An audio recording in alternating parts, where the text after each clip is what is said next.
FSU's defense has been one of the most debated topics about the team this year. FSU's total defense currently sits at number 25. The question, though, is whether or not total defense is a good measuring stick. I've heard other outlets, I've heard other people talk about how the defense is top 25 and how that's good enough, how that's improvement, and how we're on the right track there. But the question again is whether total defense is a good measuring stick. I'm going to frame this towards Ben and Kevin. I gave them a heads up on this beforehand, and then I want to open it up to everybody else here in a minute. So we dived into more advanced analytics to clarify this debate. Looking at the FPI defensive efficiency, sorry if I lose anybody for nerding out too much here, through 7 games, it appears the defense has taken a step back. If you look at the FEI defensive ratings through 7 games, you see a similar trend. Now, I did think it would be interesting to compare what the offense has done with these same measurements. The offensive FEI, looking at the FEI defensive and offensive through 7 games, it looks like the offense is clearly better where the defense has taken a little bit of a step back.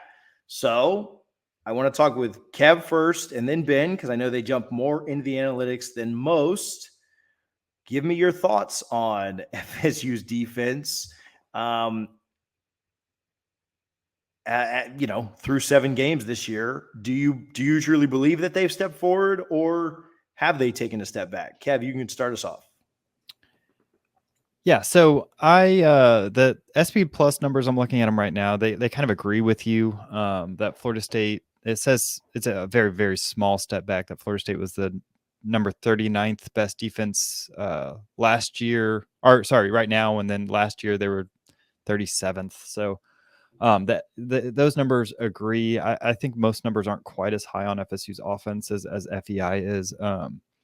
And it's a really weird thing when you start diving into it, because yards per play wise, Florida State's number 20th in the country right now, and you've played some really solid offenses. Well, some solid offenses. Clemson, Wake Forest, 2 top 25 offenses. LSU might be a top 25 offense.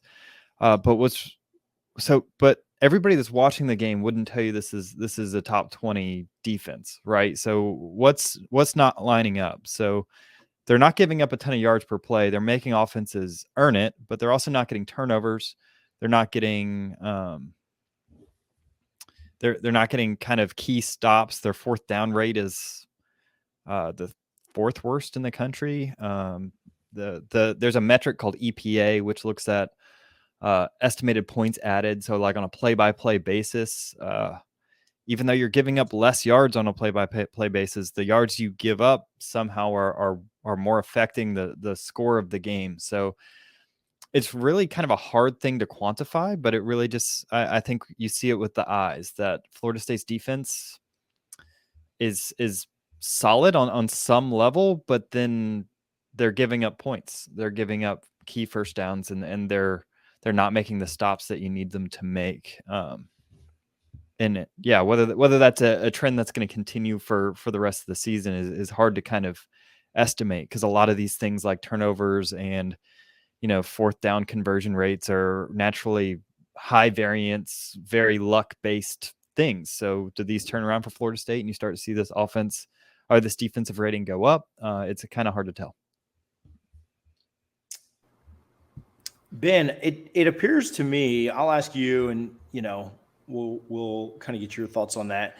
But the offense has been pretty efficient when you look at efficiency ratings, but it seems like Norvell's kind of sacrificing some of the offense and taking the air out of the ball somewhat to try and protect the defense. Maybe, the offense is moving at a pretty good clip this year.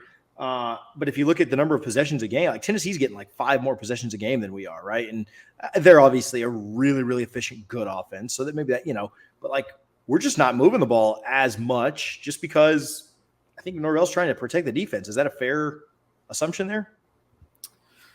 I don't know if that's necessarily a fair assumption. I think what's been going on with the offense in particular is that they'll be very good for stretches, but then they just, like I said earlier, they run into 5-6 possessions where it's a lot of 3 and outs, turnovers, And they can move the ball well. I mean, in terms of yards per play, they actually rank pretty high in the country. I think they're like top 20 about in terms of yards per play on the offensive side of the ball. I think from a defensive perspective, in terms of kind of like what Kev was saying, looking from last year, this year, and looking at all the numbers that you're bringing up, TJ, I think the defense was improving towards the end of the year last year. We saw them getting better and better and better. We saw them getting more of those luck-based opportunities like Kevin was talking about. They were getting turnovers. Things would really go their way, whereas I think if you look in particular at these last 3 games this season, things just haven't gone their way in terms of turnovers, fourth down luck, third down luck, all that sort of stuff. And I think with the defense, my biggest issue is that if you look at where they were improving last year, the defensive line was getting better and better and better. And Jermaine Johnson, I mean, he just had a hell of a season, obviously. And the secondary was improving as well. I thought Akeem Dent was really turning into an NFL caliber player by the end of last year. And I think if you look at those 2 position groups now, the defensive line and the secondary has either, I mean, you could say they're maybe the same, but I would argue they've gotten worse. And the one area where they have improved has been linebacker. So I think for me, the reason that, you know, this defense has struggled, or, you know, like you were talking about with the eye test and all that sort of stuff, how maybe it doesn't match up with the numbers. I think that's true, that this defense isn't they're not a top 25, top 30 defense. They aren't producing turnovers. And they aren't doing this season a lot of things that they were doing so well at the ends of last year at that last stretch of games. So I've seen regression on the defensive side of the ball, and I think that's been the most concerning thing, that we expected them to at least stay the same or get a little bit better, whereas they've kind of gone the opposite direction. Does anybody want to take a swing at defending the defense, or going out on a limb to say that they are? Does anybody want to go the other way? Does anybody want to give, nobody has to, but if you want to, step up now, or we're moving on. Josh, are you going? You unmuted. I didn't know if you were going. I can go. No, you have at it. I think they suck. Here's what I'll say. I think truthfully, I mean, I know there have been the Fire Fuller crowd has existed for the entirety of Mike Norvell's tenure, just about, and there have been times where I think that's more justified than others. I think they have been put in some tough spots, and I think truthfully, and we've been talking about it throughout, really, I think when you take away Fabian Lovett, who is probably the most important player on that side of the ball. I mean, when you look at his impact, I forget who brought up Robert Cooper earlier. Robert Cooper, I think, is an important guy behind the scenes. I think Robert Cooper fills a role, but his role is more the space eater, not the guy who's going to penetrate and make an impact and really blow plays up. And I think that's not having Fabian Lovett's been a problem. I think these next 5 games will be telling, because I think it's possible, especially when you look at who is on the list, like remaining opponents, and if they do get healthier, if Jared Verse is healthier, if Fabian's healthier, maybe some other guys healed up during the bye, we think they might end up ahead of where they were last year. It's not to say there aren't problems, not to say Mike Norvell doesn't have kind of some things to consider this offseason, because I mean the truth is, and I'm not saying this from being on the other side of the fence of if Adam Fuller should be back for year 4, I'm not kind of sharing my opinion on the matter. The nice thing for Mike Norvell is if he wanted to make a move, doing so after a 7, 8, 9 win season is a better place to do it from than he would have if he'd done it after one of the first 2 years. So it'd be interesting to see how the rest of the season plays out. And I mean, I don't want to entirely defend them, because no, I agree with a lot of what was said, but I think nuance is important in the conversation.